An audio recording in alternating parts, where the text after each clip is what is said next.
Ada cerita yang harus diceritakan, ada suara yang harus didengarkan, sendiri atau berdua. Gak apa-apa nangis bareng sehari, gak apa-apa sehari gak peduli, gak apa-apa juga kamu bukan jadi diri sendiri. Gak apa-apa kamu mau menginginkan segala sesuatu yang menurut kamu inginkan dalam sehari. Kalau kamu bisa menciptakan dunia kamu sendiri, kenapa kamu harus pusing dengan dunia orang lain? Kasih kesempatan untuk diri kamu juga ngerasain yang namanya itu bahagia dengan cara kamu sendiri.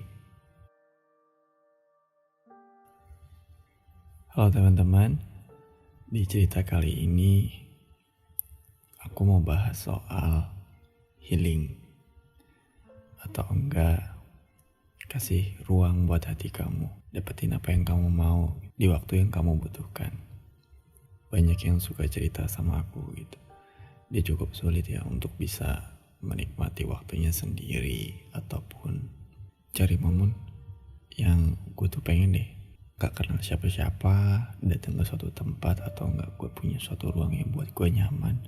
Gue introspeksi diri, gue ingat lagi apa yang udah gue lakukan, apa yang perlu gue perbaiki, apa yang perlu gue tingkatkan, ataupun soal menikmati sedihnya gue atau gak senangnya gue dengan cara gue sendiri. Tapi kebanyakan kalau healing itu sih menikmati waktunya sendiri, atau enggak lebih ke arah ini ya, paling dilema dengan sedih-sedihnya.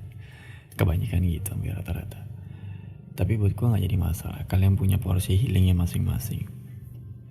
Gue sendiri suka melakukan healing gitu. Gue pergi ke suatu tempat, ya lebih sering sih ke coffee shop ya, yang tempatnya enak, gak berisik ruang lingkupnya. Meskipun gue belum pernah tahu, atau misalnya tempat baru gitu ya, gue datangin, gue ngopi ke sana. Cenderung gue lebih ke tempat yang bisa jaga privasi orang satu sama lain. Dan yang kedua, tempatnya pasti nyaman, gak panas. Pasti gue selalu di smoking area gitu. Entah itu nanti gue bikin cerita, entah itu nanti gue ngegambar, ngedesain, ataupun cuman sekedar dengerin musik gitu, sambil menghayal. Untuk beberapa orang yang sedang ingin merasakan healing, dia hanya ingin berargumen dengan pola pikirnya. Dia cuma mau berargumen dengan apa yang ada dalam otaknya gitu, tanpa ada gangguan. Apa sih lu? Bengong banget, baik masalah. Kenapa sih? Bla bla bla bla bla bla. Ya untuk orang yang healing, mereka gak butuh banyak pertanyaan. Bahkan kadang di saat ngumpul pun sama teman-teman, dia bisa tiba-tiba pengen sendiri. Gue pengen healing dengan dunia gue gitu. Dia sibuk dengan dunianya. Ada beberapa orang yang pengen healing, tapi dia juga butuh sosok orang yang bisa nemenin dia gitu, dan bisa ngertiin gue lagi pengen sendiri nih gitu. Dan cukup jarang sih ya, makanya ketika kalian punya teman yang bisa ngertiin perasaan kalian tanpa kalian tanya atau sounding, gue pengen sendiri gitu. Mereka kayak autopilot, tahu apa yang mau kita lakuin gitu. Itu kalian mesti kasih pin, itu teman yang baik menurut gue. Karena teman yang baik itu bukan cuman bisa nongkrong setiap hari, bukan cuman ngebuang waktu setiap hari, tapi dia bisa nge-manage hal-hal yang bermanfaat buat kita gitu loh. Hal-hal yang kita butuhkan secara rohani dibandingkan jasmani. Karena gue mikir gini ya, setiap orang kalau masalah uang, materi, mereka bisa cari gitu. Meskipun setiap orang juga pasti punya masalah materi, tapi hal terpenting dari semua yang kita jalani perkara hubungan sosial, mengerti itu yang paling penting. Cukup sulit sih memang sekarang untuk kita bisa nikmatin waktu kita sendiri tanpa ada orang yang ganggu. Semakin banyak orang yang sayang sama lo, semakin orang yang peduli sama lo, terkadang juga gak membuat mereka itu kasih ruang gitu. Gue tahu lo peduli sama gue, tapi please kasih gue juga kesempatan untuk bisa berjalan dengan pikiran gue sendiri, tanpa disudutkan dengan banyak pilihan. Saat ini gue hanya ingin berargumen dengan pola pikir gue mau egois dengan pola pikir gue. Semisal, kenapa sih dia ninggalin gue? Kenapa sih pekerjaan gue kayak gini? Apa sih salah gue? Ya kita perlu mengeluarkan itu dalam satu tempat atau satu momen buat kita sendiri gitu. Sampai nanti kita cari jalan keluarnya gimana. Sampai kita menyadari gitu. Oh, salah gue di sini. Oh, ini loh yang gue harus lakukan. Oh, gue harus sabar di ini loh.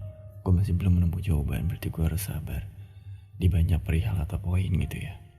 Sampai beberapa waktu dekat ini ya, sebelum adanya virus corona ini, teman-teman gue banyak kok yang mereka tanpa sadar gue coba ajak untuk healing gitu loh, dalam keadaan sharing ya. Meskipun dalam healing, menurut gue healing itu hanya diri lo dengan sikap lo sendiri gitu, tanpa ada orang yang ganggu, itu healing. Tapi banyak versi juga healing, gak cuman itu sih. Ketika lo sharing sama seseorang pun itu healing. Di saat lo tidak bisa menemukan treatment untuk diri lo sendiri gitu. Ketika ada yang datang, temen gue ya maksudnya, ya kita coba bikin treatment gitu dengan nulis lah, keluarin semua unek-unek kalian. Terus gue bikin beberapa segmen dalam kertas itu. Ini lo pesan buat lo. Jadi kita tuh tulis dalam satu kertas. Mungkin kalian bisa coba berempat, bertiga, atau berdua boleh. Kita bikin satu ruang. Dalam satu buku itu dibagi satu kotak. Jadi kan kalau dalam buku itu kan ada lembar satu, lembar kedua. Kalau kita buka buku dibelah gitu kan, itu kan ada dua sisi. Sisi yang pertama itu sisi lo, sisi yang kedua itu temen lo yang lo ajak untuk treatment healing ini dalam buku. Kalian keluarin semua unek-unek kalian di situ. Boleh atau enggak untuk mancing kalian terbiasa untuk mengeluarkan yang gak enak dalam pikiran kalian gitu loh. Hal-hal yang kalian senangi supaya kalian lupa sama yang gak senang, itu bisa.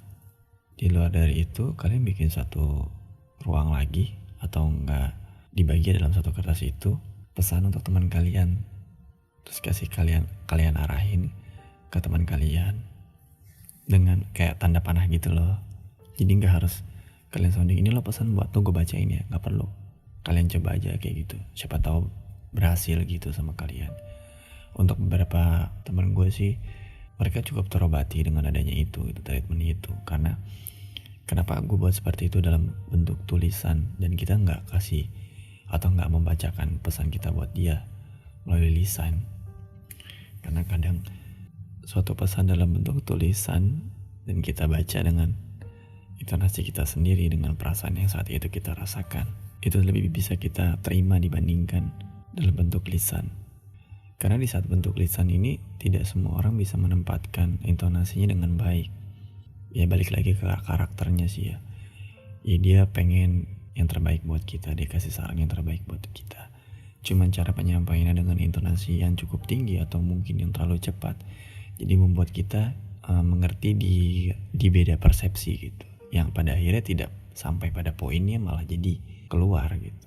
Itu alasannya kenapa gue coba untuk sharing healing lewat tulisan dalam bentuk menulis ya. Itu kenapa gue buat tema ini, cerita ini, karena gue sendiri beberapa waktu lalu cukup sulit untuk bisa menerima keadaan dimana terlalu banyak masalah yang gue pengen coba sendiri tapi tidak ada ruang, tidak ada tempat. Sampai gue coba tulis dalam kertas dan jadi keterbiasaan sekarang gitu loh. Bukan berarti media kertas ini satu-satunya untuk kalian menyembuhkan diri kalian gitu loh. Banyak kok, termasuk kayak di sekarang nih lagi ada wabah corona. Buat gue ini kesempatan kalian buat kayak healing. Ketimbang kalian ngeluh gak bisa keluar, gak bisa ketemu teman, bla bla segala macem. Kemarin di saat kalian ketemu teman, kalian pengen sendiri, kalian bisa malah punya me time lebih banyak gitu.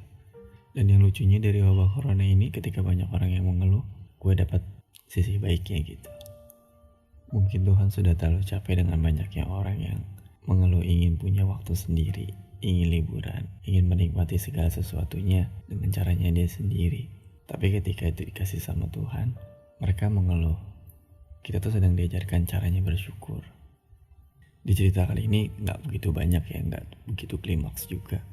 Gue cuma mau cerita soal healing. Itu perlu. Bahkan di saat kalian baik-baik saja, kalian juga perlu healing gitu. Healing di saat nanti kalian sedang dalam kondisi seperti apa, kalian terbiasa untuk menyelesaikan masalahnya tanpa takut harus sendiri. Soalnya ada beberapa orang yang mereka tidak berani untuk menyelesaikan masalahnya karena takut sendiri. Toh pada akhirnya kita semua akan hidup sendiri. Bukan berarti kita nggak butuh seseorang, kita butuh.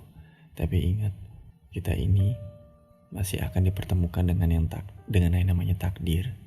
Gue pernah cerita dan ya entah siapapun itu yang baca di Instastory. Pada akhirnya semua akan sendiri.